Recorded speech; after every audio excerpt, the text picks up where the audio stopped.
অবস্থা যদি না থাকতো তাহলে এই মহিলা সারা জীবনটা জাহান্নাম হতো কিনা, এই চরিত্র নষ্ট হতো কিনা, রাতে খুঁজে পাওয়া যেত না।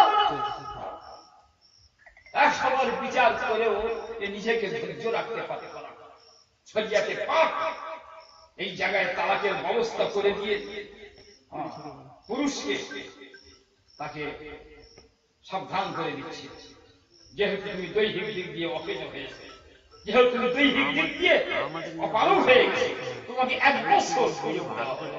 1 বছরের মধ্যে যদি তুমি কোনো ডাক্তারি চিকিৎসা করে নিজেকে যদি শক্ত করে নিতে পারো, স্ত্রীকে ব্যবহার করার তোমার মধ্যে ফির যদি তুমি করে নিতে পারো, তাই তোমার স্ত্রী তোমার, তা যদি না হয় তোমাকে তালাক দেওয়া হয়, ঠিক আছে চলে নিয়ে যাবে।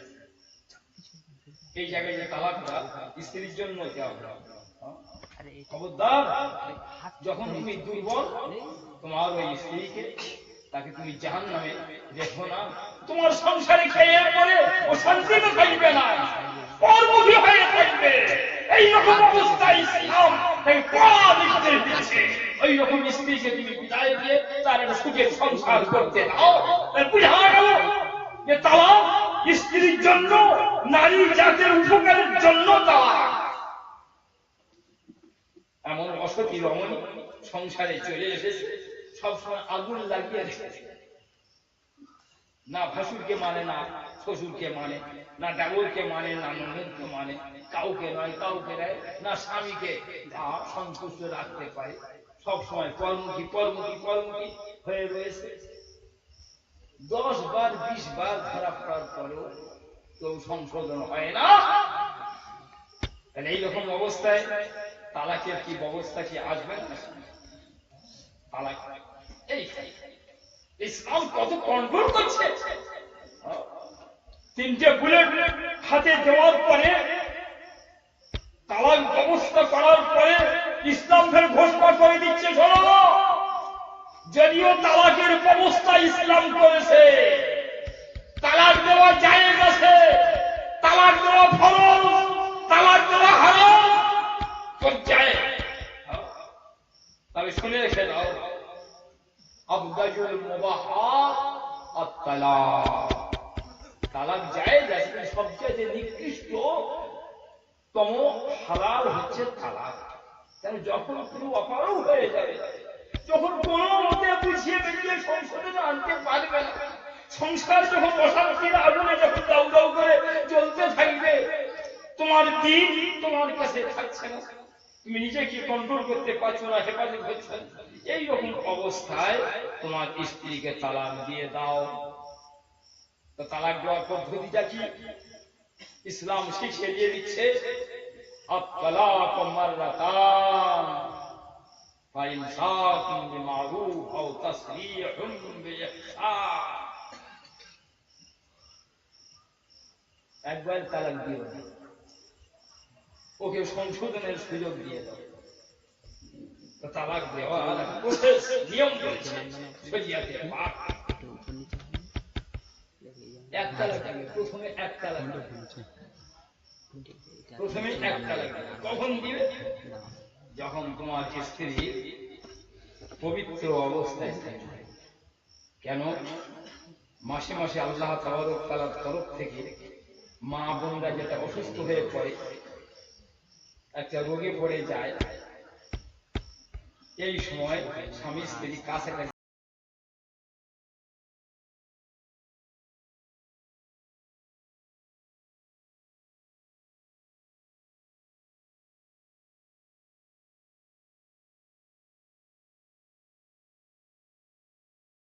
বলছে, স্ত্রী যখন পাক পবিত্র থাকবে, যখন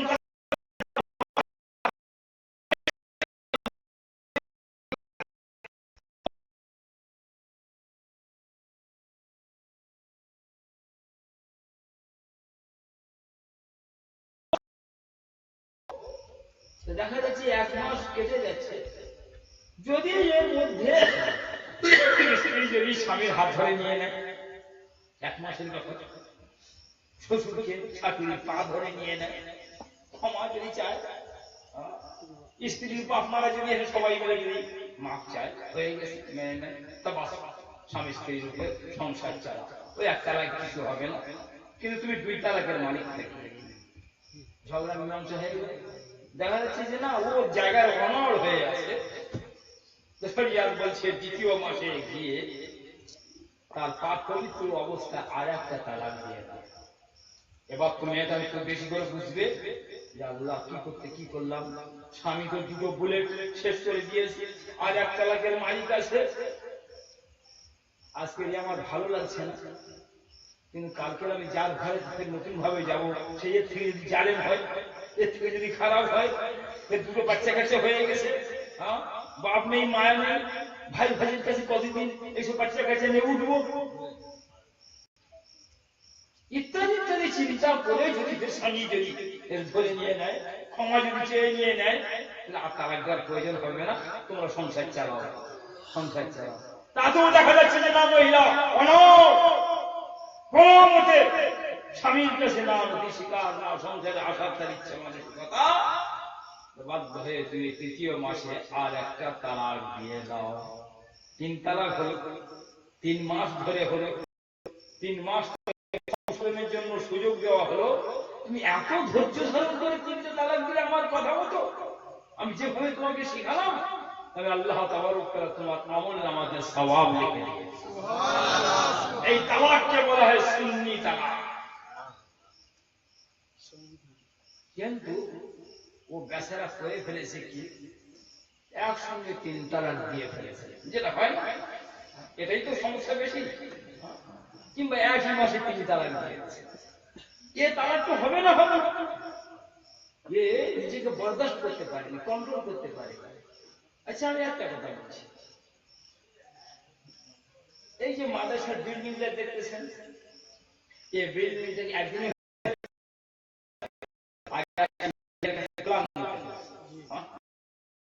তারপরে 200 মিস্ত্রি খেটেছে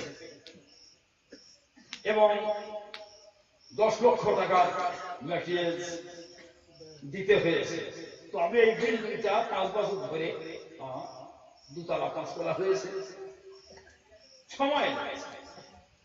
কিন্তু যেদিনে এর উপরে সাইক্লোন চলে আসবে, সেদিনে কিন্তু 5 বছর ধরে ভাঙবে না, 2 বছর নয়, 2 দিন নয়, 2 ঘন্টা নয়, 1 মিনিটের মধ্যে তোমার 50 তলার বিল্ডিং এর উপরে সাইক্লোন চলে যাবে, ধূলিসাৎ হয়ে যাবে।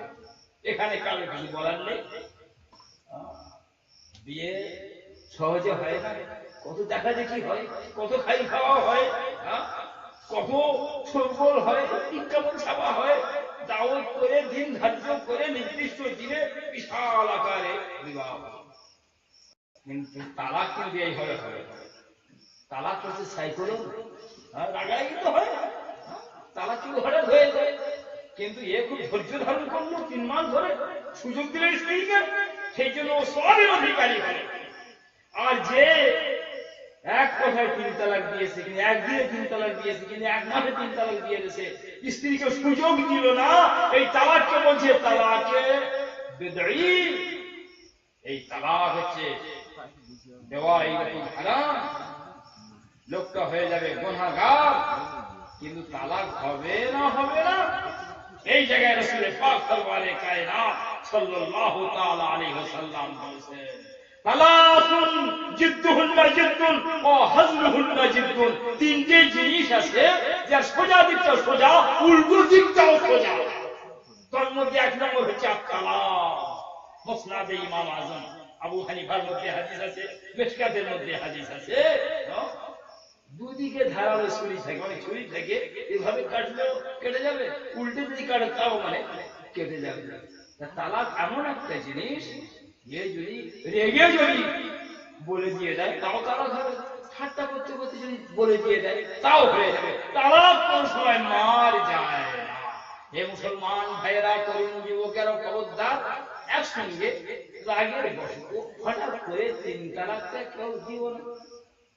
এটাকে সূত্রপাত করে আজ সরকারে হোক, বেদিনে হোক, কাফেরে হোক, তোমার চলন বলনের জন্য আজ কোরআনের একটা ধারাকে পরিবর্তন করার স্পর্ধা নিচ্ছে।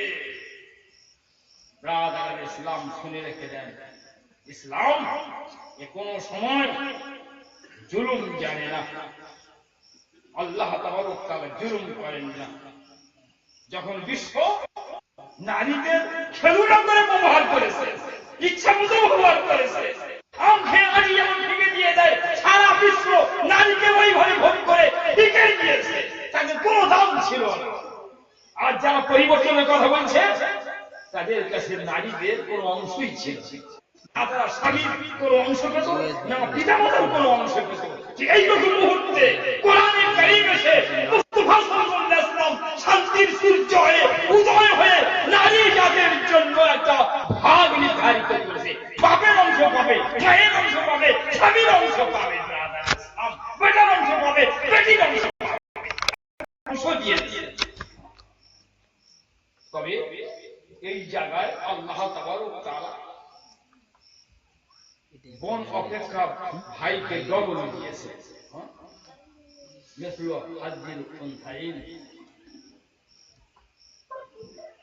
এখানে আমার প্রশ্ন,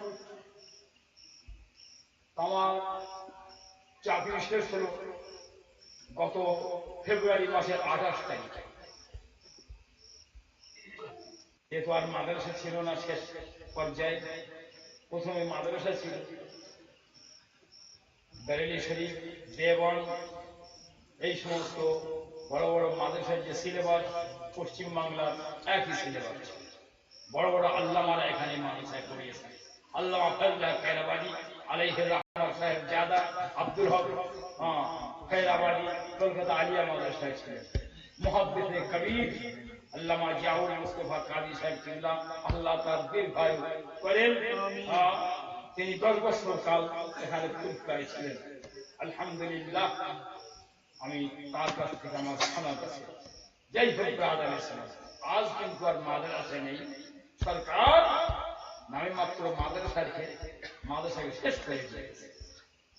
হিন্দু মুসলমান, তরুণ তরুণী, যুবক যুবতী একই স্টাফ। আগে মাদ্রাসায় কোনো মেয়ে ছেলের অ্যাডমিশন হতো না, ভর্তি হতো। এখন সেখানে মেয়ে ছেলে আর বেটা ছেলে হাই স্কুল হার মানবে। আর স্টাফের মধ্যে মেয়ে ছেলে বেটা ছেলে আছে, হিন্দু আছে, মুসলমান আছে।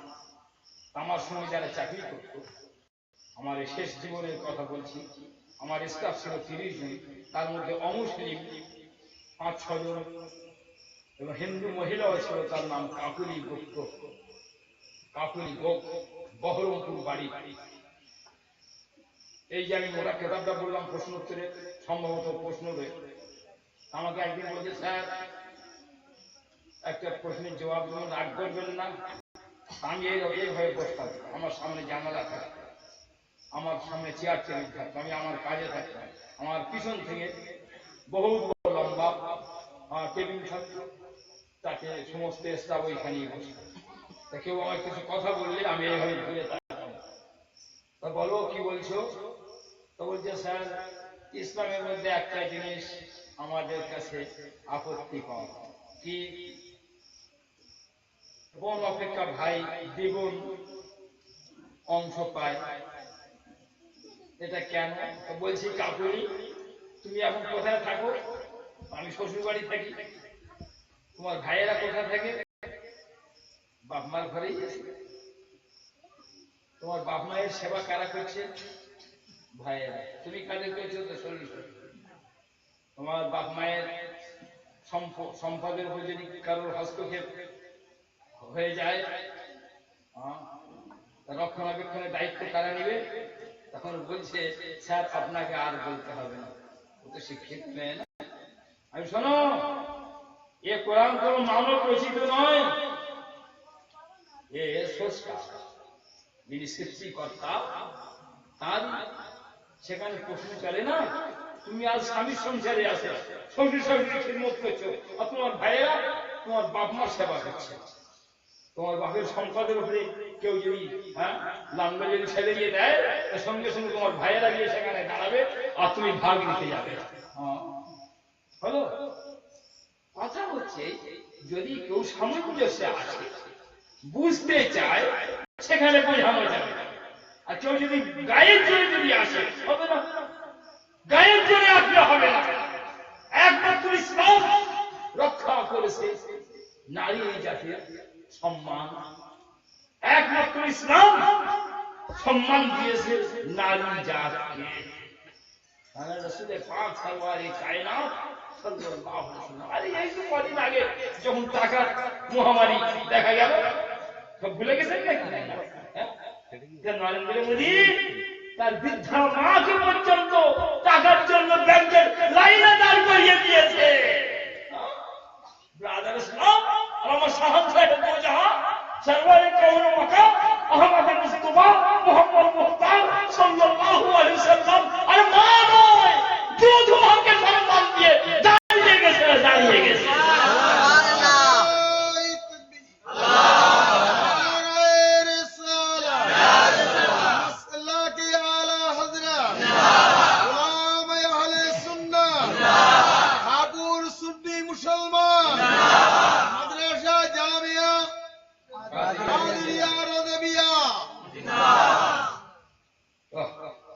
কথাটা বলে দিই, মহে যখন এসে গেছে রাসূলের পাক সরওয়ারে কায়নাত সাল্লাল্লাহু আলাইহি ওয়াসাল্লাম মাতৃহারা হয়ে গেছিলেন।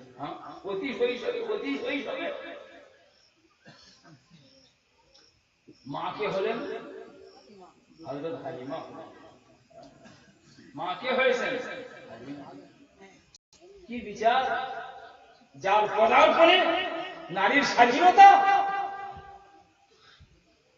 যার শৈশবকালে ভাইয়ের ইনসাফ, মা হালিমা একটা দুধ দিতেন, আমার রাসূল আনতেন, ঘুরিয়ে নিয়ে অন্যদিকে দিতেন, রাসূল আর মুখ দিতেন কোন মতে। কেন? এই জন্য দুধ ভাই আছে, দুধ ভাই আছে। নারী স্বাধীনতা এলো, আর এখন দুধে মুখ দিয়ে তুলতে সেই সময় ইনসাফ দেখা গেল। তোমার ইনসাফ কোথাও? সত্যিকারের যদি কোনো ঐশী ধর্ম নিয়ে চলতো, এখানে মুসলমানদের যথাযথ উপযুক্ত ভাবে তাদের অংশ দিত, কিন্তু সেই জিনিসটা তো হয়নি। সেই জন্য আজ অন্য কথা চলে আসছে। রাসূলের পাক সরওয়ারে কায়নাত সাল্লাল্লাহু আলাইহি ওয়াসাল্লাম বসে আছেন সাহাবায়ে কেরামদের নিয়ে। দুধ মা হালিমা আসতেছেন, বুড়ি থপ থপ করে চাদর মুড়ি দিয়ে, কেউ তো জানতে পারছে না, কিন্তু মায়ের দুধ খেয়েছে, সে হাঁটনি ওনার বোঝা আছে, জানা আছে, বুঝতে পেরেছেন যে মা দুধ মা আসতেছেন হালিমা। তো সাহাবায়ে কেরামদেরকে মানে রাস্তা ক্লিয়ার করো, রাস্তা ক্লিয়ার করো। সাহাবায়ে কেরাম বুড়ি আসতেছে, আল্লাহ রাসূলের রাস্তা ক্লিয়ার করতে বলতেছেন। সাহাবায়ে কেরাম ভাবে সব রাস্তা দিচ্ছেন, বুড়িকে দিয়ে তাকাচ্ছেন, একবার রাসূলের দিকে তাকাচ্ছেন, দেখছেন যে আমার রাসূল রাস্তা ক্লিয়ার করতে বলে আর বসে নেই, রাসূল দাঁড়িয়ে গেছে। শুধু দাঁড়িয়ে নয়, নিজের গায়ে চাদর নিয়ে আমার রাসূল বিছাতে ব্যস্ত হয়ে গেছেন। সাহাবায়ে কেরাম আশ্চর্য দেখছেন, বুড়ি কে এখন মজলিসের মাঝখানে চলে আসছে, আর আমার রাসূলের পাক সাল্লাল্লাহু আলাইহি ওয়াসাল্লাম তার জন্য আবার নিজের গায়ের চাদর বিছাচ্ছেন দাঁড়িয়ে। বুড়ি আস্তে আস্তে এসে চাদরে পা না দিয়ে চাদরটা তুলে নিয়ে ভাত করে চুম্বন দিয়ে চোখে বুলিয়ে বলতেছেন, মুহাম্মদ বাপ, তুই বেঁচে থাকো, আমি তোমার মা নয়, তোমার দুধ মা। আজ তুমি আমাকে এত সম্মান দিলে, আর যে তোমার গর্ভধারিণী মা আমিনা যদি বেঁচে থাকতো, তার তুমি কি সম্মান দিলে? তুমি তোমার মাকে রোদের লাইনে দাঁড় করে নিয়ে দেখাচ্ছ, দেখো আমার ইসলাম মা নয় দুধ মার জন্য কি সম্মান। নারী জাতির যদি সম্মান দিয়ে থাকে, ইসলাম দিয়েছে। ইসলাম পর্দার কথা বলে মায়ের ইজ্জত রেখে দিয়েছে, বোনের ইজ্জত রেখে দিয়েছে, স্ত্রীর ইজ্জতকে রেখে দিয়েছে, মেয়ের ইজ্জত রেখে দিয়েছে। আর তুমি উলুগ্ন করে অফিসে পাঠাচ্ছ, আদালতে পাঠাচ্ছ, পাশাপাশি মহিলাকে কাছে দিয়ে দিচ্ছ। মুসলমান আজকে আমাদের বিরাট একটা অংশ মা বোনদের নিয়ে ব্যবহার করছে কিনা। মুহাদ্দিসে কবিরের বিবিকে নিয়ে কোন অফিসে পাঠাবে, তাজুল শরিয়ার বেটিকে কোন অফিসে পাঠাবে? কেন? প্রকৃতপক্ষে তারা ইসলামকে ধরে আছে, কোরআনকে ধরে আছে, আল্লাহ রাসূলের নির্দেশ মোতাবেক আছে। তাদের স্ত্রীটা পার হয়ে যাবে না। যদি যায় খোদাকে একটা যদি ইসলাম কাম করছে খেলাফে কি আসবে কি হবে? তিনি ডাক্তারের বউ ডাক্তারের ভাত খায় না, মাস্টারের বউ মাস্টারের ভাত খায় না, দুই ছেলের মা তিন ছেলের মা রেখে দিয়ে অন্য সঙ্গে পার হয়ে চলে যাচ্ছে একমাত্র ইসলামকে উপেক্ষা করার জন্য। যদি ইসলামী যদি শান্তি থাকতো, ইসলামী পর্দাপুষি যদি থাকতো, মা বোনদের ইজ্জত আমের আঠির ন্যায় হতো না।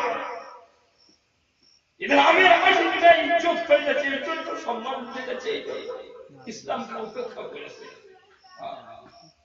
বেকুফ কি সম্মান দিয়েছে এই তরুণ যুবক 25 বছরে, যার নজির নেই, যার দিকে তাকাতে চাঁদের দিকে তাকাতে যায় না, সেই যুবক 40 বছরের বৃদ্ধাকে কেউ বিয়ে করে? কোন যুবক আছে লম্পট 40 বছরের বৃদ্ধাকে, 40 বছরের পৌরাকে এমনি ব্যবহার করবে, তাকে স্ত্রী করে কেউ নিবে? এইরকম মানসিকতা কজন যুবকের আছে? আর সেই জামানায় বিবাহ হতো না। এইরকম অবস্থায় চন্দ্রমুখী মোহাম্মদ, যার বাপকে দেখে নূরে মুহাম্মদী আব্দুল্লাহ পেশানিতে ছিল, তো মক্কা মদিনার যে জমিনে চলেছে, যে মেয়ে দেখেছে, সে বিবাহের প্রস্তাব না দিয়ে কোনদিন আব্দুল্লাহ নূরে মুহাম্মদের ঝলক তার পেছনে ছিল। সমস্ত আরব দেশের যে মহিলা দেখেছে, তার বাপ মা দিয়ে সরাসরি পর্যন্ত এসে প্রস্তাব দিত, কিন্তু নূরে মুহাম্মদের ঝলক ছিল। যে নূরে মুহাম্মদ সাল্লাল্লাহু আলাইহি ওয়াসাল্লাম, তাকে দেখে কি আরবের মহিলারা কি বিবাহের ইচ্ছা মনে জাগেনি? সেই রকম সময়ে নিজের কি বয়স 25, 40 বছরের এক পৌরাকে বিবাহ করতেছেন, যার পূর্বে আপনার দুটো স্বামী এবং তাদের সন্তানাদি হওয়া।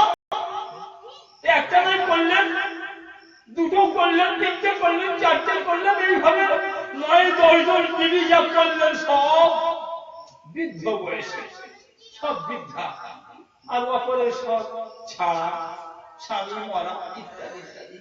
আমার রাসূল নারী জাতির সম্মান দিয়ে যেগুলো অকেজো হয়ে গেছে ফেলে দিয়েছে, রাস্তাঘাটে বড়াবড়ি খাচ্ছিল, সেইগুলো তুলে নিয়ে মুছে নিয়ে ধুয়ে নিয়ে নিজের নবুয়তের দরবারে রেখে দিয়েছে, তাদের নারী করে দিয়েছে।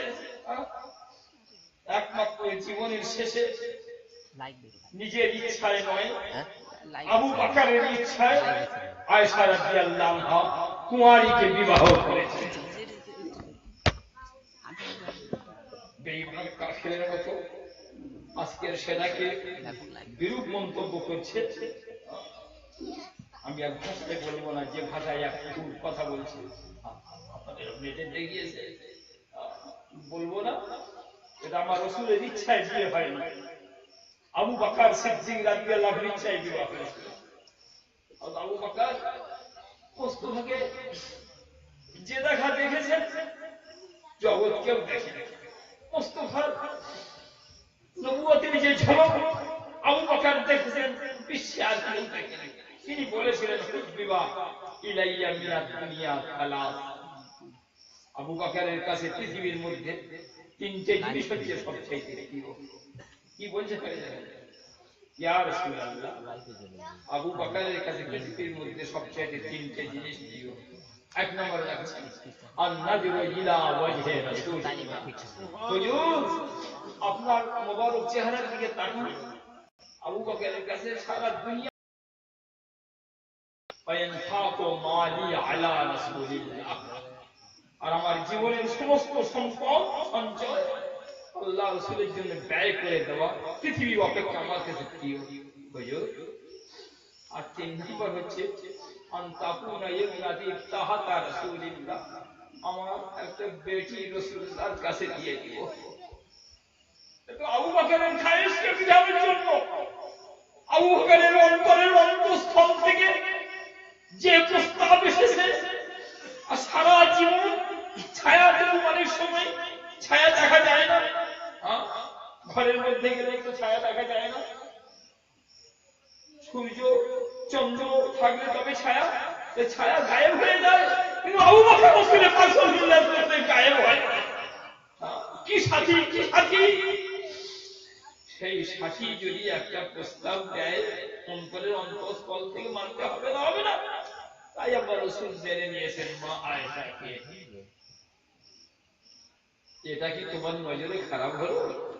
তুমি এখানে কি কটূক্তি করেছো তুমি দেখাও, কি বলেছো তুমি দেখো। মা আয়েশা রাদিয়াল্লাহু আনহা 70 বছর হায়াতে ছিলেন।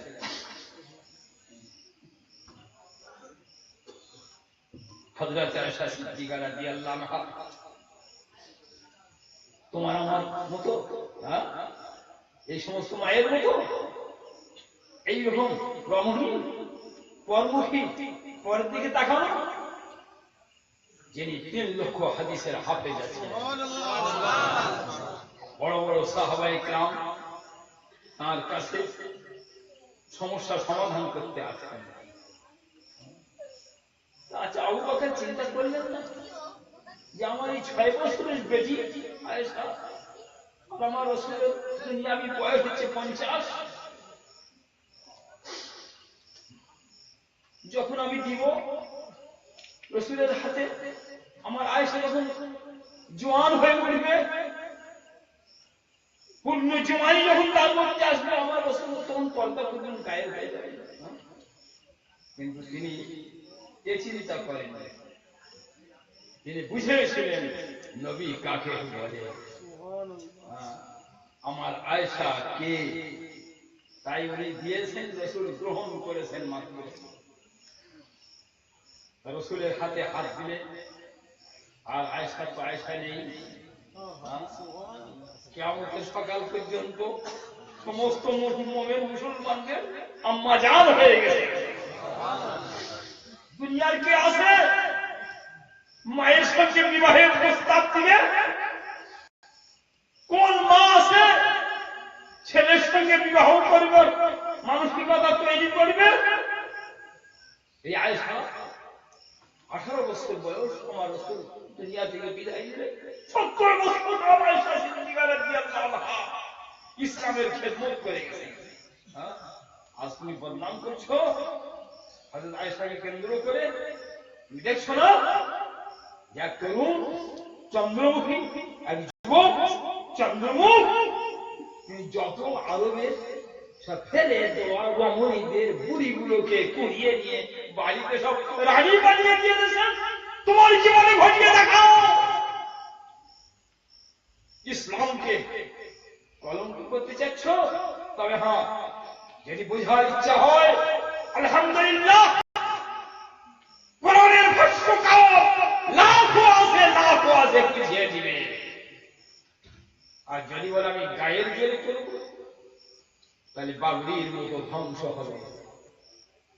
শেষ পর্যায়ে বাবরি সম্পর্কে এই প্রস্তাব এসেছিল একদল উগ্র অমুসলিমদের কাছ থেকে, যে বাবরির স্থলে আমরা উন্নত করে তার 10 গুণ জায়গা দিব, পাথর দিয়ে তৈরি করে দিব। তাতে কি মুসলমান মৌলবীরা, মুসলিম সম্প্রদায় কি রাজি হতে পেরেছিল? আর এই মাদ্রাসা আমরা সারা গ্রামের মানুষ একটু সরিয়ে দিয়েছি। যদি কেউ বলে মাদ্রাসা সরিয়ে নিতে হবে, আমরা এই মাদ্রাসা আছে 10 কাঠা জমির উপরে, আমরা 5 বিঘে জমি দেব। এই মাদ্রাসা আছে আমরা 5 তলা করে দিবে, তা আমরা নিব না, নেব না, এক্ষুনি নিয়ে নিব। কিন্তু মুসলমানের রাজি হয় বাবরিকে সরাতে। আরে পাথর কেন, সোনা দিয়ে কেউ যদি বলে তৈরি করে দিব বাবরিকে, আর বাবরির মতো আরো 10 বাবরি উঁচু করে দিয়ে দিব, তাতে কিন্তু ইসলাম রায় দেবে, ধ্বংস হয়ে দিবে, কিন্তু রায় দেবে না। কেন? মসজিদ হচ্ছে আলাদা, মন্দির হচ্ছে আলাদা, গির্জা হচ্ছে আলাদা, গুরুদ্বার হচ্ছে আলাদা। মন্দিরের ভিত কতটুকু? 5 ফুট, যে পর্যন্ত ইট দিয়েছে সেইটুকুর নাম হচ্ছে মন্দির। নিচে তো কতটা? 5 ফুট, যতটা ভিত করেছে ওইটি মন্দির, ওখান থেকে নিয়ে যতটুকু উঁচু করেছে ওই পর্যন্ত মন্দির। সরানো লাগানো যাবে কিনা? এটা সরানো লাগানো যাবে, কিন্তু মসজিদ কেন বলছে? মসজিদ কেন বলছে? বলে মিন্নি তাহাতে সারা ইলা আনানিস সামা, সপ্তমুখের তল থেকে নিয়ে আসমান পর্যন্ত হচ্ছে মসজিদ। মসজিদের ডেফিনেশন এটাই। তুমি 5 ফুট নিচে পর্যন্ত ইট দিয়েছে, তার জন্য মসজিদ বলে মুসলমানদের যখন অবাধে নামাজ পড়ার যখন তোমরা অনুমতি দিয়ে দিয়েছো, তা তোমার 5 ফুট থাকতে পারে। আল্লাহ বলছেন না, ও 7 তবক জমিনের তল পর্যন্ত ওর ভিত হয়ে গেছে। তুমি 2 তলা 3 তলা 5 তলা করেছো শক্তি সামর্থ্য অনুযায়ী, তো ও পর্যন্ত তোমার হলো, কিন্তু মসজিদ হচ্ছে আসমান পর্যন্ত। কে সরাবে, কে নড়াবে? সেই জন্য বাবরি ধ্বংস হওয়া মুসলিম সম্প্রদায় দেখছে, কিন্তু সরাতে রাজি হয়নি। তো কোরআনকে পরিবর্তন করতে যে মুসলমান রাজি হবে, মুসলমান কাফের কাফের কাফের। হ্যাঁ, কোরআনের ধারা পরিবর্তন হবে। মুসলমান তরুণ যুবক, যদি তোমাদের কোন জায়গায় প্রশ্ন থাকে, যারা কোরআনের বড় বড় ভাষ্যকার আছে, অনুবাদক আছে, মুফাসসির আছে, তাদেরকে তোমরা বুঝে নাও। কোন কাফেরদের কথায় কর্ণপাত করে খবরদার কোরআনের বিপক্ষে তোমরা যাও না। মা বোনেরা, তোমাদের বুঝিয়ে দিচ্ছে একদল মানুষ এ তালাক ইসলামের মধ্যে দিয়ে মা বোনদের অত্যন্ত বিপদে ফেলে দেয়, এ কথাটা ঠিক নেই। এই কথায় কান দিতে হবে না। সরকারের কাছ থেকে জিত নিও না, এটা তোমাদের হার হবে। শরীয়তের কাছ থেকে যেত, তবে সম্মান পাবে। বোম্বাইয়ের যে হাজি আলী মাজার আছে, এই মাজার কমিটির একটা আইন হচ্ছে, এই কোন মেয়ে ছেলেকে মাজারের ভিতরে মেন মাজারে হাত দিতে দেবে না। তাতে কয়েকটা নারী সংস্থা, ওদের নারী নয়, ও যে পুরুষের পাশাপাশি ঘোরে, তা ওগুলো কেতাব বলছে ও নারী নয়, ও নরে গণ্য। যারা পর্দানশীল মহিলা, তাদের জন্য পরপুরুষকে দেখে যেমন পর্দা, ওর জন্য পর্দা। যে সমস্ত মহিলারা হাজি আলীর মাজারের ভিতরে গিয়ে মরুদ লোকের মতো চুম্বন দেবে বলে তারা সুপ্রিম কোর্ট করেছে, তা সুপ্রিম কোর্ট নারীদের সপক্ষে রায় দিয়েছে যে মাজারের ভিতরে ওরা যেতে পারবে, ওরা হাত দিতে পারবে। জিত হলো কিনা? জিত হলো তো। আসল খানে জিত হলো, তোমাদের হার হয়ে গেল, হার হয়ে গেল। শরীয়ত তোমাদের জিতিয়ে রেখেছে। তোমরা মা, এসব তরুণ যুবক বসে আছে, বাপ ইন্তেকাল করেছে, বোনেদের ঘাড়ে দেবে।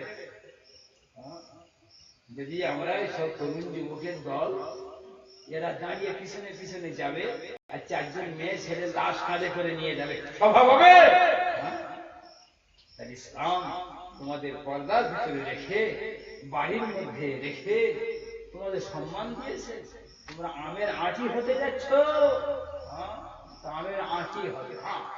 অভাবের কারণে, দারিদ্রতার কারণে যেটুকু আপনারই যাচ্ছে যাচ্ছে, আমি পাচ্ছি না, তাই বলে আল্লাহকে দোষাবো, দোষ দিব, সারা শরীরকে দোষ দিব, কোরআনের এই ধারাটা অধ্যায়টা বাতিল হলে ভালো হয় এই কথা বলবো, তা বলা হবে না। সেই জন্য বলছি খুব বুঝার সময় এসেছে, বুঝতে থাকো আমার তরুণ যুবকের। এখন আমার পরে আরো দুজন বক্তা আছে, বিশেষ করে সময় আর বেশি নেই। আমার কলিকাতা নাকোদা মসজিদের ইমাম সাহেব উনি আছেন। এই গাড়ি করে আছে ফার্স্টের না না না, তার আগে 3:10 এর মধ্যে কিন্তু আমাদের সভা শেষ করতে হবে। ওনাকে প্রস্তুত করে দিয়ে দাও। হ্যাঁ, ওনাকে রেডি করে দাও। এখন আমি আমাদের মাওলানাকে দিচ্ছি। বাবু তুমি মনে করে তুমি সারা পশ্চিম বাংলাতে বলছো, আর আমাদের শেষ অবস্থা আমাদের সঙ্গে সেই জন্য বলছি ওনাকে তোমরা তৈরি করো। আর তার আগে আমি তোমার ছেড়ে দিচ্ছি। তবে একটা কথা বলছি, আমি যে তফসিল বের করেছি এই তফসিল কিন্তু আপনারা নেওয়ার চেষ্টা করুন। আমার খুতবা লন্ডন থেকে আমার কাছে তারা জানিয়েছে রাস্তাবাড়ি থানবী সাহেবের খুতবা আমাদের এই মসজিদে সব ঢুকে গেছে। আপনি যদি একটা খুতবা লিখে দিয়ে দেন, আমরা লন্ডনবাসী প্রবাসী মুসলমানেরা বলতে আমরা 4 লক্ষ মুসলমান এক জায়গায় থাকি, আমরা আপনাকে চিরকৃতজ্ঞ। তা আমি 34টা খুতবা তৈরি করে অনুবাদ করে খুতবা আমি লন্ডনে পাই। খুতবার দাম মাত্র 100 টাকা দাম, কিন্তু এক একটা খুতবা পাঠাতে 750 করে টাকা খরচ হয়েছে। তাতেও তারা বহু খুতবা তারা সব নিয়ে এনেছিলাম। এই খুতবা আপনার যে মসজিদে চালু করে দিয়ে দেন, যা আসে ওরাও থাকবে, আমার তো থাকবে।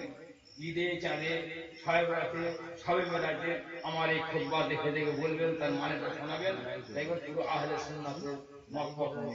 দ্বিতীয় কথা হচ্ছে যে আমি যে করেছি আপনাদের সব কিছু দলিল ওই কোরআন থেকেই পেয়ে যাবে। 3 পারা দেখেছেন এইরকম মোটা ভলিউম, প্রায় 1100 মতো পেজ আছে। কোরআন শরীফ যতটা মোটা এইভাবে মোটা হয় 10 খণ্ডে সমাপ্ত। এই খানা আপনারা ব্যক্তিগতভাবে যদি নেওয়ার সম্ভব যদি না হয়, কমপক্ষে গ্রামের তরফ থেকে নিয়ে মসজিদে রেখে বাংলা থেকে পড়ে পড়ে শোনাবেন, দেখেন আলহামদুলিল্লাহ বহু কিছু জানতে পারবেন।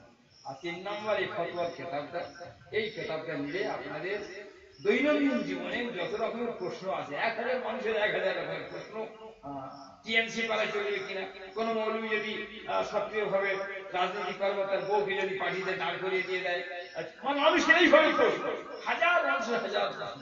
এই বইটা বাংলাতে আছে, মেয়ে ছেলে বেড়া ছেলে সবার নেওয়া দরকার, এটাও আপনারা নেওয়ার চেষ্টা করবেন। আর এখন আপনাদের সম্মুখে আমার স্নেহের মাওলানা আব্দুল হাই রেজভী সাহেবকে দিচ্ছি। ওনার আসা পর্যন্ত তুমি বলতে থাকো, আর উনি আসলে দোয়া করে দিয়ে আমি যেন 3টে ট্রেনটা ওনাকে আমি করাতে পারি। কত পাচ্ছি? 220 হ্যাঁ আচ্ছা বলছি। ও তা খুব ভালো। তাই বলে গাইড করে 3:20 তার তোমার গাইডে সব রেডি রাখো। উনি যাওয়ার জন্য ব্যস্ত হয়ে আছেন, ওনাকে পাঠিয়ে দিতে হবে। উনি যাবেন, সেই যাওয়াটা নাকি? হ্যাঁ হ্যাঁ হ্যাঁ আপনাদের খাইবে, আমি যাই না। আচ্ছা তুমি আচ্ছা আচ্ছা কলিকাতা নাখোদা মসজিদে বর্তমানে 2 জন ইমাম আছে। আমাদের ইমাম মুফতি নূর আলম রেজভী সাহেব, এগুলা আর একজন আছেন। যাই হোক আল্লাহ তাআলা কবুল করেন। আমার মনে হচ্ছে ওনার আসার আগে থেকে বলবেন এখন তুলসী পড়েন সবাই আল্লাহ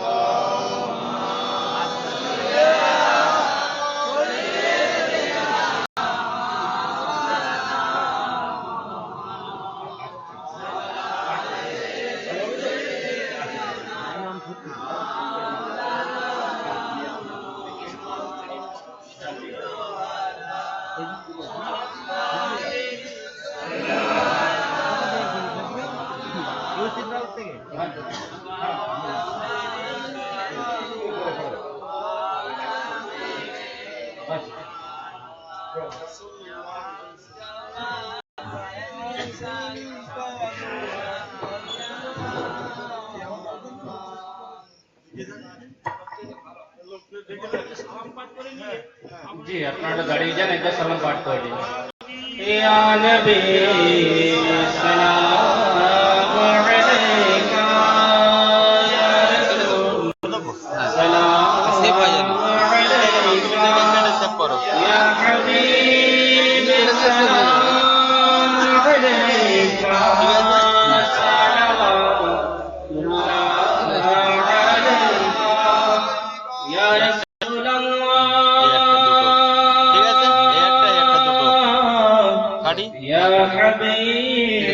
দেখি তোমার নবী বলেন ইয়া ইলাহি পাক রব্বানা মাফ করো উম্মতের গুনাহ দাজকে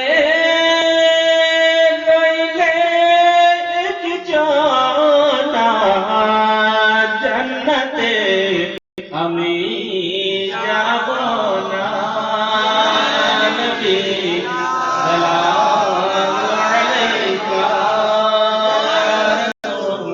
সালাম আলাইকা ইয়া হাবিব সালাম আলাইকা সালামুল্লাহ আলাইকা ইয়া রাসূলুল্লাহ ইয়া হাবিবি বারে রবিউল আউয়ালে আসলেন মামে নারী তোলে দরবারে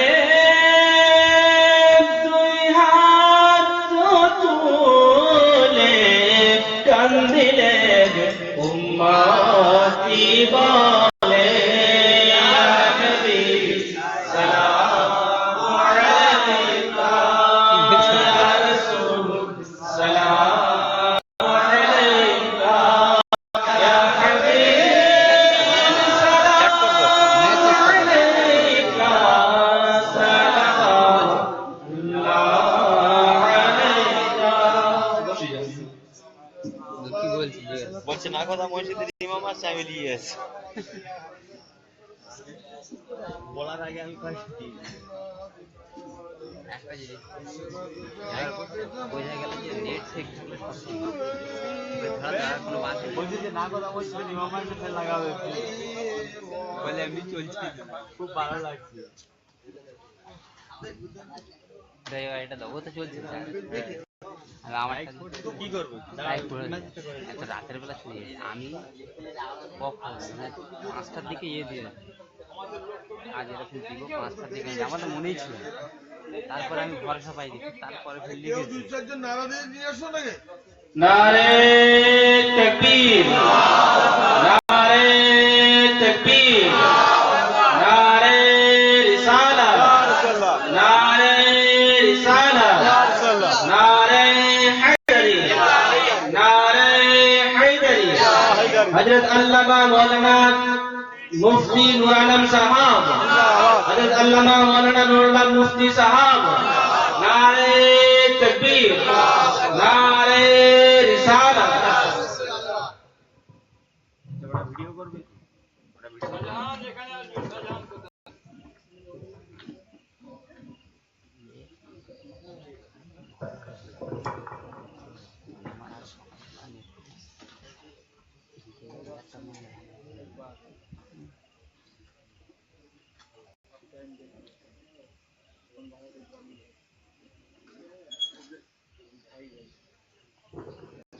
আসসালামু আলাইকুম ওয়া রাহমাতুল্লাহ।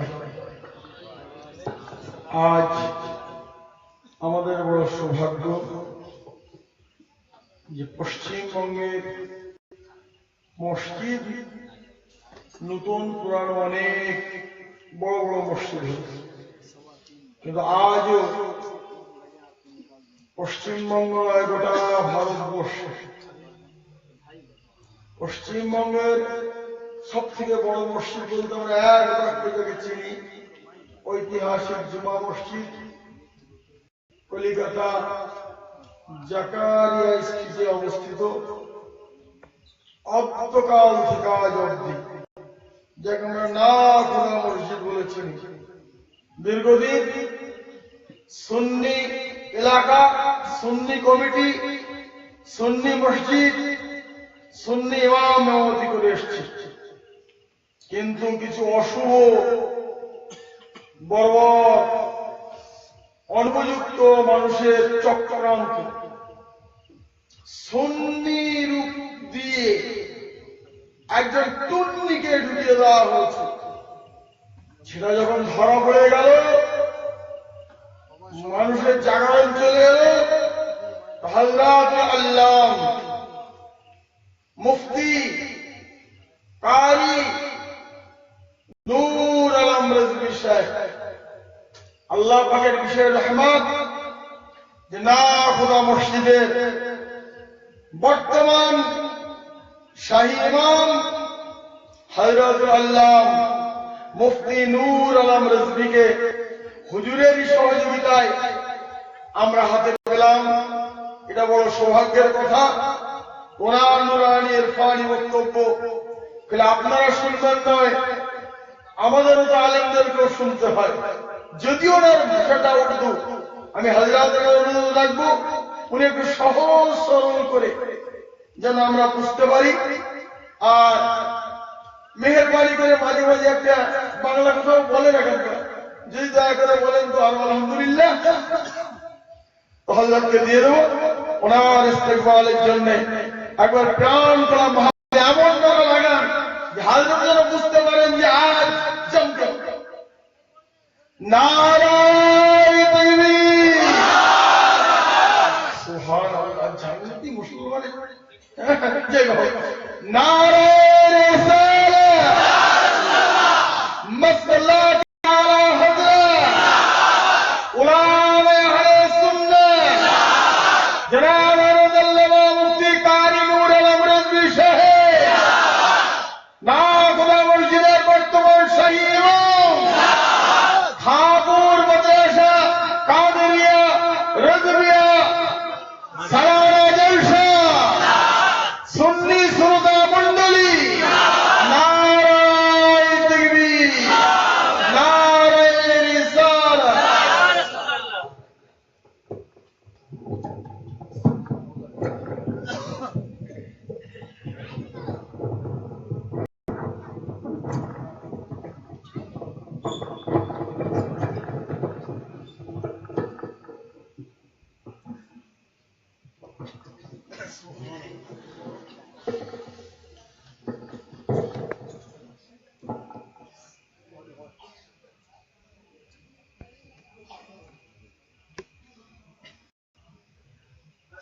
السلام عليكم ورحمة الله وبركاته.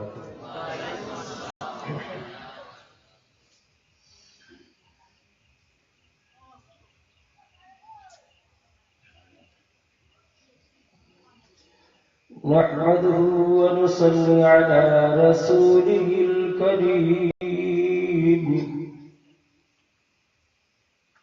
أما بعد، فأعوذ بالله من الشيطان الرجيم. بسم الله الرحمن الرحيم.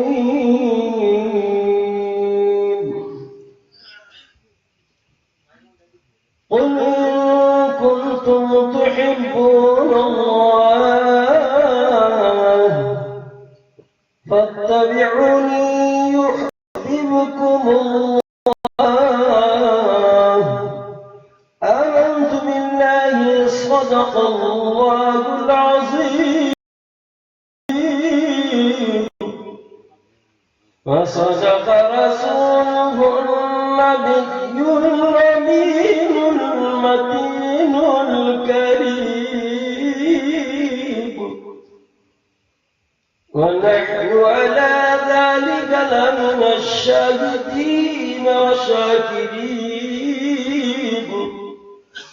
والحمد لله رب العالمين. برادران ملت اسلامیہ،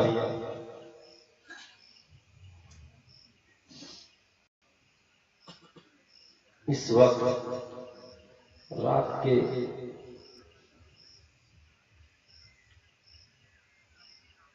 2:30 बज गए हैं।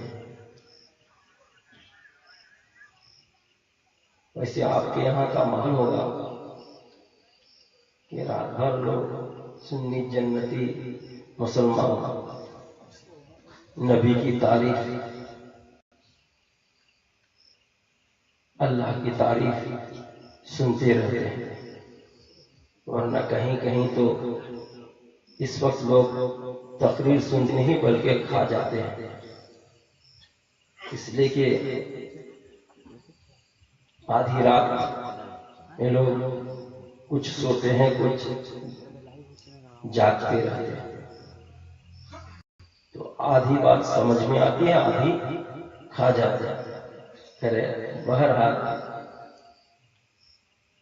ویسے آپ سوچتے ہوں گے کہ مولانا حی صاحب نے اعلان کیا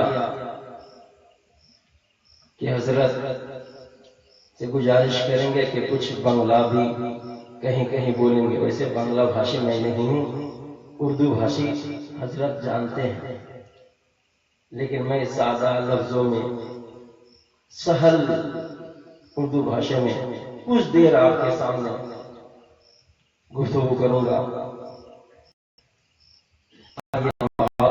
انتہائی خلوص و محبت و عقیدت و احترام کے ساتھ گنبد خضرا کی جانب لو لگا کر اس بھیک دینے والے داتا و آقا، مدنی تاجدار، دونوں عالم کے مالک و مختار، ہم غریبوں کے غمگسار، سید ابرار و اخیار، آقا نامدار، شہنشاہ ذی وقار، رحمت للعالمین، راحت العاشقین، مراد المشتاقین، بے کسوں کے کس، بے بسوں کے بس، پروردگار کے پیارے، امت کے راز دلارے، نور کی آنکھوں کے تارے، مکہ کے وقار، انسانیت کے غمخار، کائنات کیا ولی فصل بہار، حضور احمد مصطفیٰ، کملی والے مصطفیٰ محمد صلی اللہ تعالی علیہ وسلم کی بارگاہ بیکس پناہ میں ہدیہ درود اپنی زبان میں پیش کیجئے اور پڑھیے۔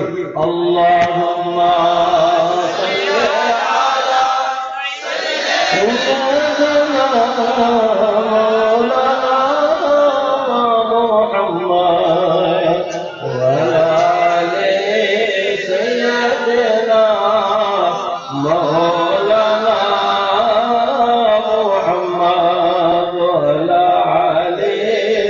سیدنا مولانا محمد، سیدنا شفیعنا نبینا مولانا محمد، شمس ضحا بدر الدجى اول نبی آخری، اللہم صل علی سیدنا مولانا محمد وعلی آل سیدنا مولانا محمد۔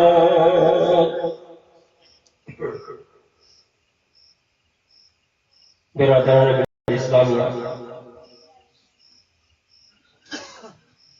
اسٹیج میں رونق افروز علماء کرام، مفتیان کرام،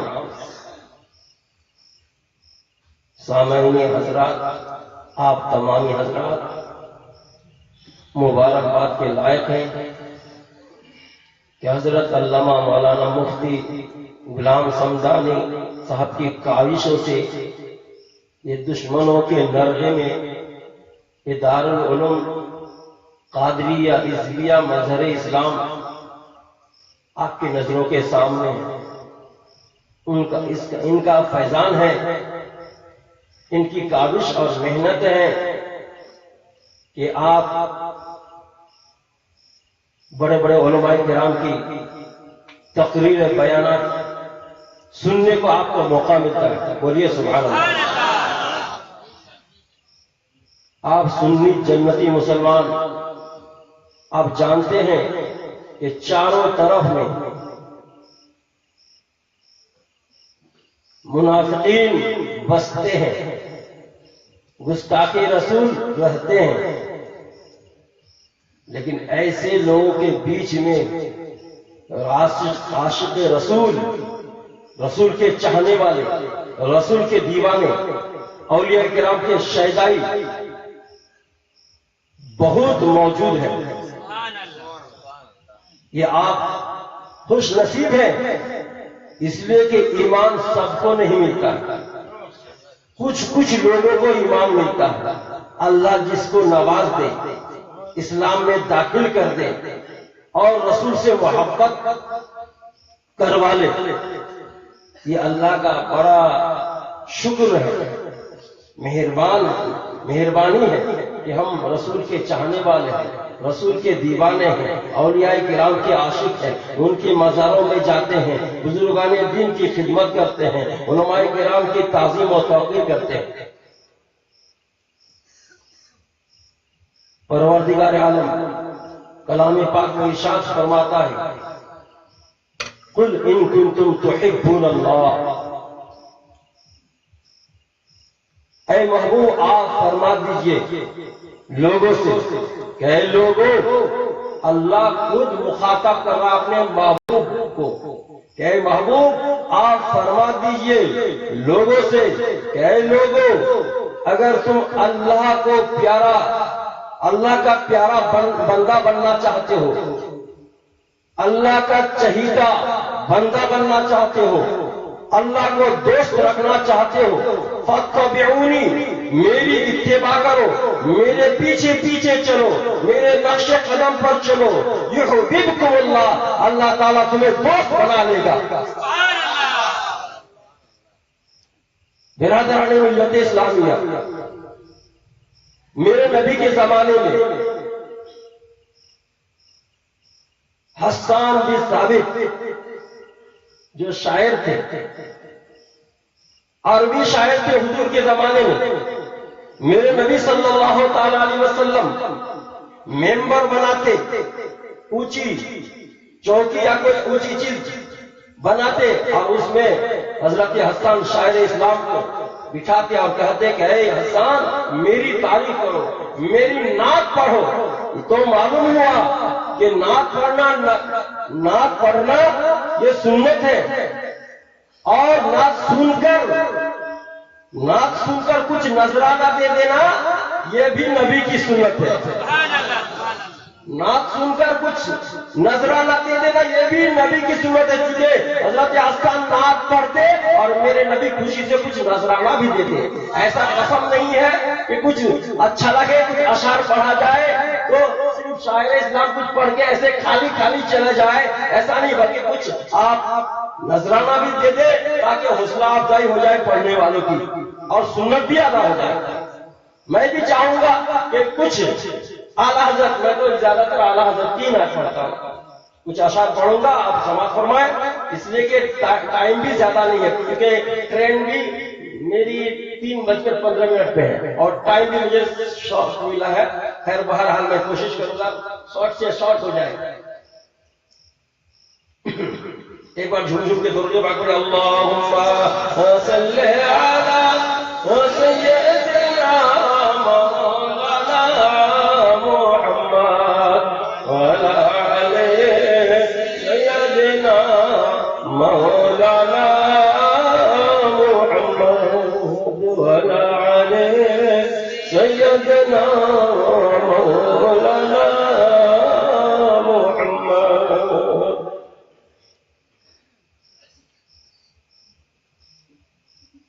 چمک تجھ سے پاتے ہیں سب پانے والے، بولیے سبحان اللہ۔ ایسے سمجھ میں اگر نہیں آ رہی تو کم سے کم طرز تو سمجھ میں آ رہا ہے، ٹون تو سمجھ میں آتا ہے، کیونکہ اعلیٰ حضرت کا کلام ہے۔ سبحان اللہ کیا کرنا ہے، اعلیٰ حضرت کا کلام، اعلیٰ حضرت کے اشعار یا تو قرآن کی تفسیر ہے یا حدیث کا مفہوم بیان کرتا ہے۔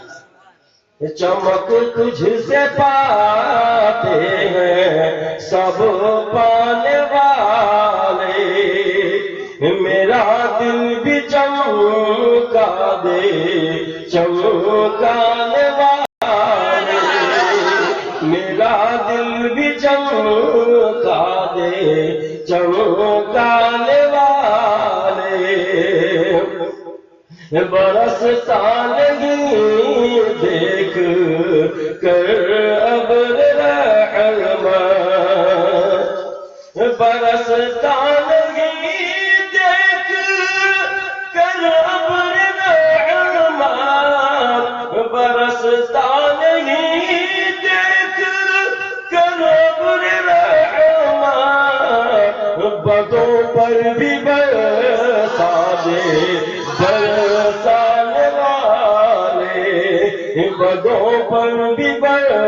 برسا دے برسانے والے یا رسول اللہ تو زندہ ہے واللہ تو زندہ ہے واللہ تو زندہ ہے واللہ تو زندہ ہے واللہ تو زندہ ہے واللہ تو زندہ ہے واللہ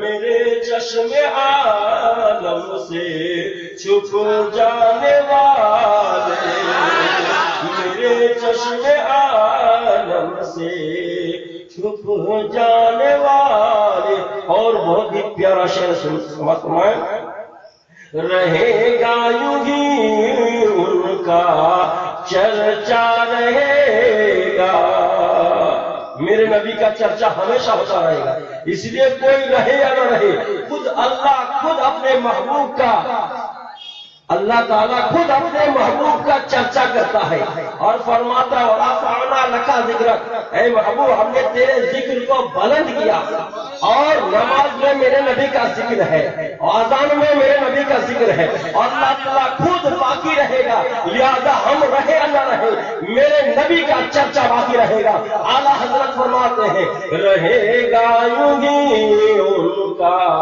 چرچا رہے گا رہے گا یوں ہی ان کا چرچا رہے گا رہے گا یوں ہی ان کا چرچا رہے گا بڑے خاک ہو جائے جل جانے والے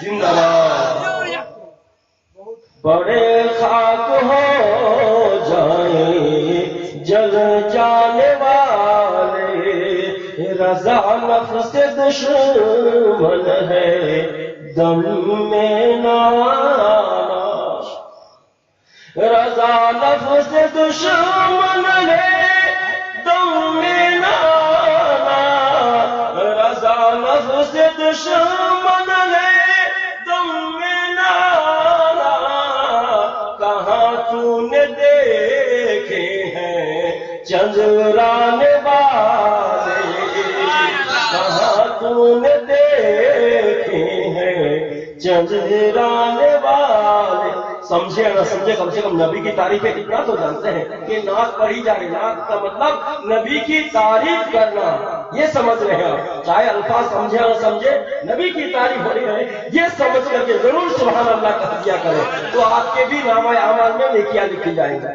اس کا مطلب ہے آپ لوگ میری بولی سمجھ رہے ہیں بھائی تبھی تو ہم بات بھی سمجھتے ہیں ڈانٹ بھی دیتے ہیں اور نذرانہ بھی دے رہے ہیں اس کا مطلب سمجھے اللہ تعالیٰ اور سمجھنے کی توفیق عطا فرمائے کیونکہ میں سہل انداز میں کچھ دیر بعد برداشت کر لیجئے اس کے بعد آپ کے مقرر بنگلہ مقرر آپ کے سامنے مولانا عبدالحی صاحب ہیں اور علماء کرام ہیں سب سے اولا و اعلیٰ ہمارا نبی سب سے اولا و اعلیٰ ہمارا نبی دونوں عالم کا دلہا ہمارا نبی سب سے بالا و والا ہمارا نبی کون دیتا ہے دینے کو منہ چاہیے کون دیتا ہے دینے کو منہ چاہیے دینے والا ہے ہمارا نبی دینے والا ہے سچا ہمارا نبی سب سے اولا و والا ہمارا نبی سب سے بالا و والا ہمارا نبی زمین زمان تمہارے لیے زمین زمان تمہارے لیے مکین مکان تمہارے لیے ہم آئے یہاں تمہارے لیے اٹھے بھی وہاں تمہارے لیے ہم آئے ہیں یہاں تمہارے لیے اور اٹھے بھی قبر میں تمہارے لیے اٹھے بھی وہاں یعنی قبر میں تمہارے لیے اس لیے کہ قبر میں میرے نبی تشریف لائیں گے اور دنیا میں بغیر دیکھے ہم نبی کے اوپر صلاۃ و سلام پڑھتے ہیں یا نبی سلام علیکہ کہتے ہیں مصطفیٰ جان رحمت پہ لا کر سلام کہتے ہیں وہاں تو میرے نبی جلوگر ہوں گے پردے کے پیچھے میرے نبی ہوں گے اور منکر نکیر سوال کریں گے تیسرا سوال معدن پر تقول فی حق حاضر رسول اس ذات گرامی کے بارے میں اس نبی کے بارے میں تمہارا کیا خیال تھا اگر آپ مومن ہوں होंगे, आप जैसे आशिक रसूल होंगे तो देखते ही पहचान जाएंगे ये तो मेरे नबी सल्लल्लाहु ताला अलैहि वसल्लम है, ये तो हकाए कायनात सल्लल्लाहु ताला अलैहि वसल्लम है। और कहेंगे वो रसूलुल्लाह सल्लल्लाहु ताला अलैहि वसल्लम, ये तो नबी कायनात सल्लल्लाहु ताला अलैहि वसल्लम है।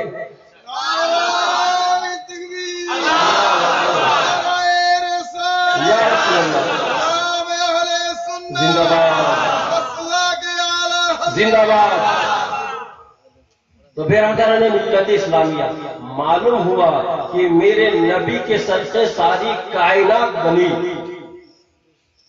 और मेरे नबी सल्लल्लाहु अलैहि वसल्लम फरमाते हैं कि ला युमिनु अहदुकुम हत्ता अकूना अहब्बा इलैहि मिन वालिदिही व वलदिही वन नास अजमईन।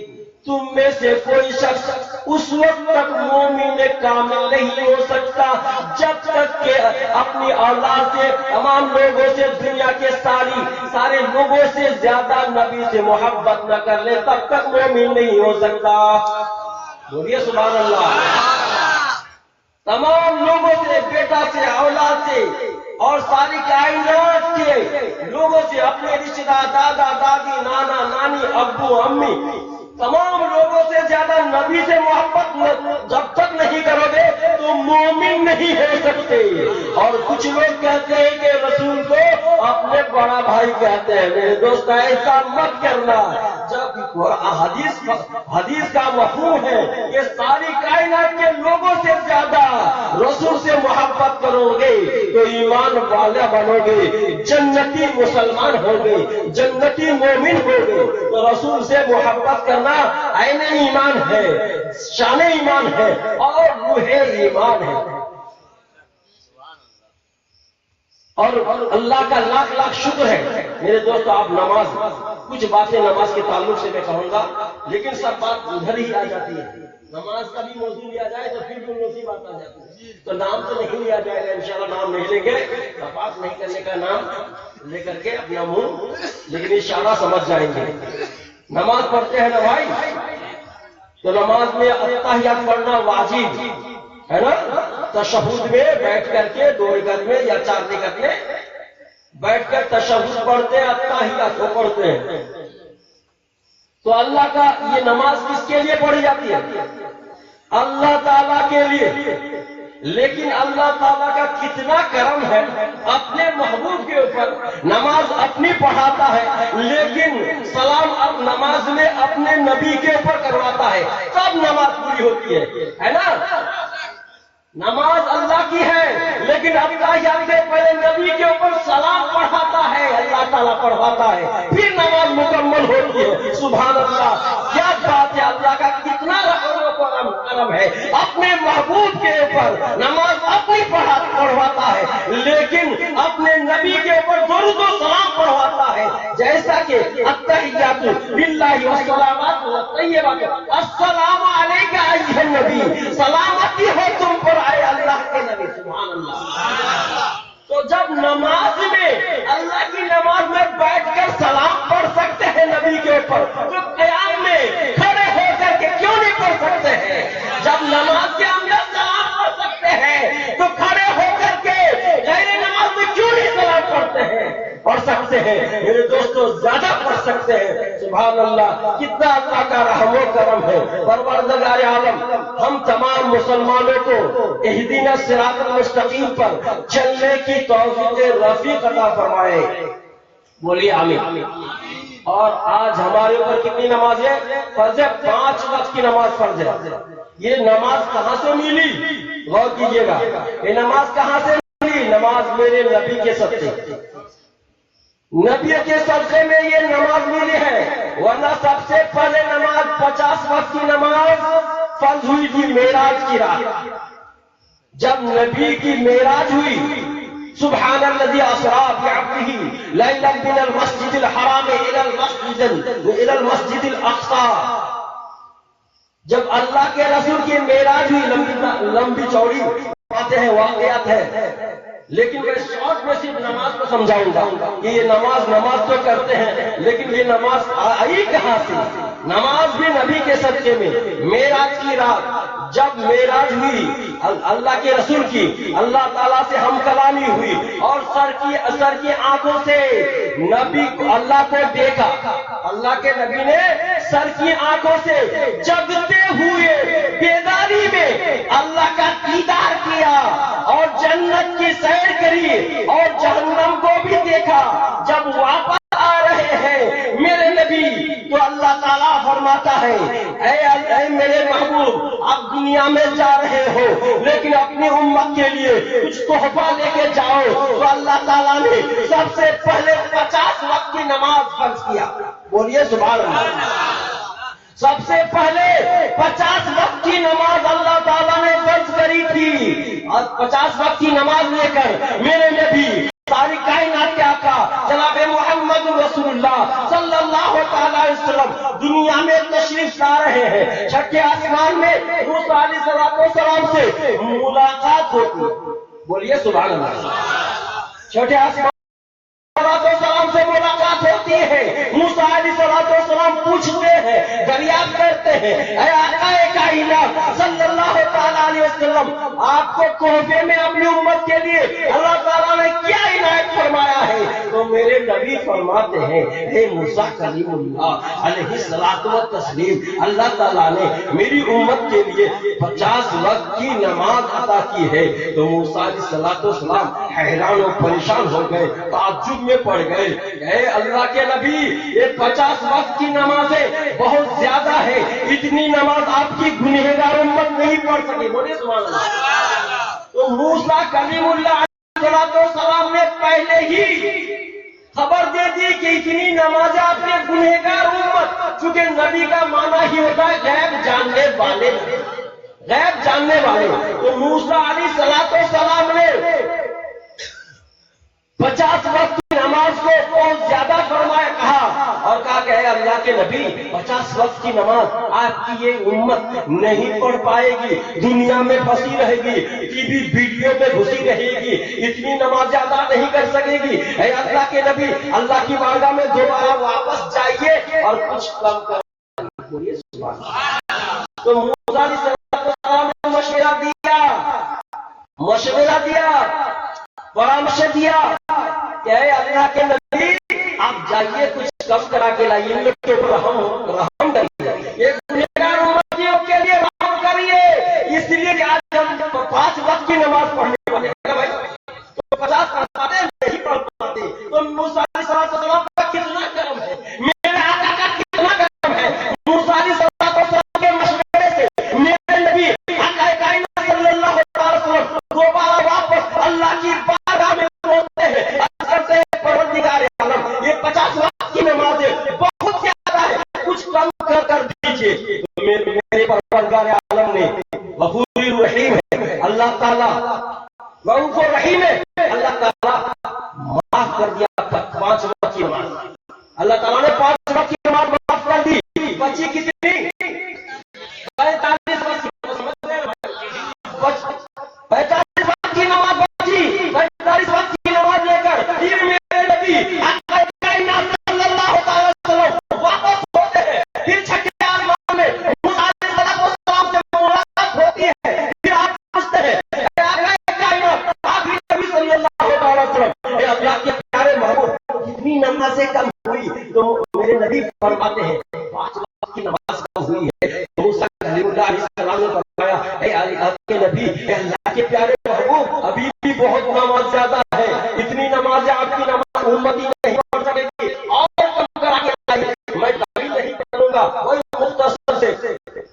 तो फिर मशवरा दिया मूसा अलैहिस्सलाम ने। फिर मेरे नबी सल्लल्लाहु अलैहि वसल्लम अल्लाह की बारगाह में पहुंचे और अर्ज किया, परवरदिगार आलम, मेरी गुनहगार उम्मत इतनी नमाजें नहीं पढ़ सकेगी, नमाज कुछ कम कर दी जाए। तो अल्लाह ताला फिर 5 वक्त की नमाज को कम कर देता है। फिर 5 वक्त नमाज कम करने के बाद 40 वक्त लेकर 40 वक्त की नमाज लेकर मेरे नबी वापस आते हैं। फिर वही मुलाकात होती है मूसा कलीमुल्लाह अलैहिस्सलाम से।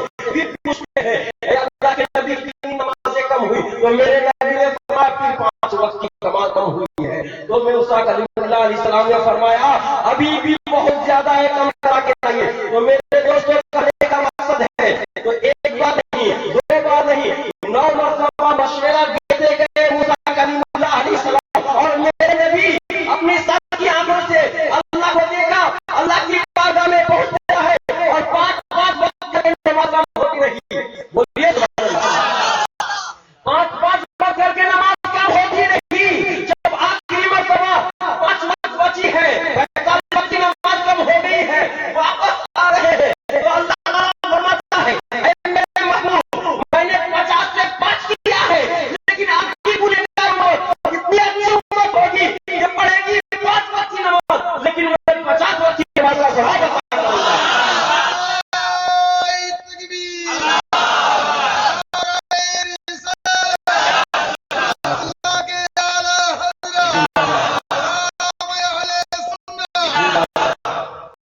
तो बेहतर मिल्लत इस्लामिया। मालूम हुआ कि नमाज मेरे नबी के सबके जो नमाज लेके आए उसकी कोई भूल जाए, कहाँ का हिसाब है। ऐसी नमाज मुंह पे मार दी जाएगी अगर मोहब्बत रसूल न हो। मोहब्बत रसूल में आपकी नमाज आपकी इबादत कबूल होगी वरना नहीं होगी। जो कहेंगे अपने जैसा बशर हमारे मतई नबी चिलन, वो कभी उनकी नमाज काबिल कबूल नहीं, इसलिए कि नबी की ताज़ीम ही नहीं किया, नबी से मोहब्बत ही नहीं, तो ईमान भी नहीं। जब ईमान नहीं तो उनकी इबादत भी काबिल कबूल नहीं। मेरे दोस्तों बुजुर्गों, तो नबी से मोहब्बत करना आईने ईमान है, नबी से मोहब्बत करना आईने ईमान है। नमाज के ताल्लुक से बात हुई, जब मेरे नबी मेला से वापस आए थे तो अबू जहल से गुफ्तगू हुई, अबू जहल से मुलाकात हुई। मेरे नबी ने कहा कि आज मेरी मेराज हुई है, अल्लाह को मैंने सच्ची आंखों से देखा। कुछ लोग इसमें कहते हैं कि रूहानी मेराज हुई, रूह बड़े रूह मेराज को गई है, ऐसा नहीं। बल्कि कुरान में अल्लाह ताला फरमाते हैं बंदा, अब बंदा उसी वक्त कहा जाएगा जब जिस्म और रूह का मुजस्समा को मजमुए को अब कहा जाता है, बंदा कहा जाता है। अल्लाह ताला ने बंदा कहा, ऐसा नहीं कहा सुभान अल्लाह की असरात से अब्दी करके नहीं कहा, बल्कि बेरूही ऐसा नहीं कहा, बल्कि बेअब्दी ही कहा अल्लाह ताला ने। तो मालूम हुआ कि जगते हुए बेदारी में अल्लाह के नबी सल्लल्लाहु अलैहि वसल्लम अल्लाह का दीदार किया, अल्लाह को देखा, अल्लाह से हम कलामी हुई। और एक ही देखा वो कितनी जल्दी हुई थी। अभी मेरे नबी सल्लल्लाहु अलैहि वसल्लम मेराज को गए और जब वापस आए तो अभी जंजीर हिल रही है, अभी जंजीर हिल रही है और बिस्तर गर्म है। तो मालूम हुआ कि नबी के सर से नमाज हुई है और नबी की मोहब्बत ही नहीं हो तो नमाज कहाँ की कबूल होगी। जो पाकुल अल्लाहुम्मा सल्ली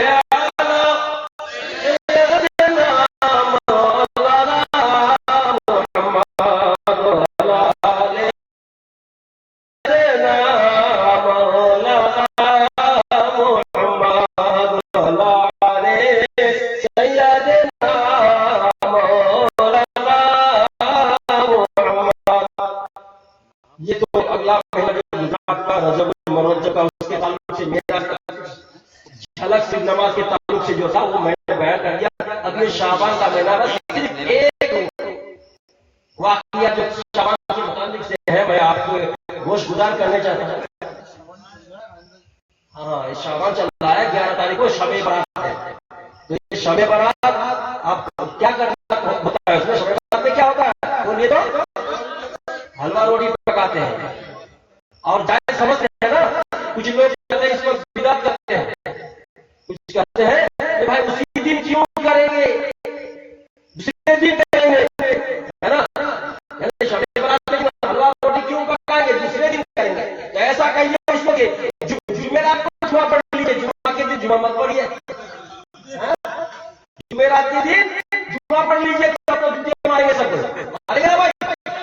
तो अब अचानक उसको कहिए जब बाराती लेके जाते हो तो दिन मुकर्रर करके मत जाओ, अचानक चले जाओ बाराती लेकर के, सब पिटाई करेंगे तो सब पिटाई करेंगे तो समझ में आएगा कि दिन मुकर्रर करना चाहिए, दिन मुकर्रर करना चाहिए। और जिस दिन फजीलत है उसी दिन करना ज्यादा सवाब है, ज्यादा फजीलत है। तो शब-ए बारात के दिन ज्यादा बरकत वाली रात होती है, बारात वाली रात है, छुटकारे की रात है, गुनहगारों की की माफी तलाश होती है, माफी की जाती है। अल्लाह ताला बेशुमार गुनहगार बंदे के गुनाह को माफ कर देगा। बोलिए सुभान अल्लाह। शब-ए बारात में और शब-ए बारात में कब्रिस्तान की ज़ियारत भी करनी चाहिए। और ये लोग कहते हैं बिदअत बिदअत बिदअत माने नई चीज, जो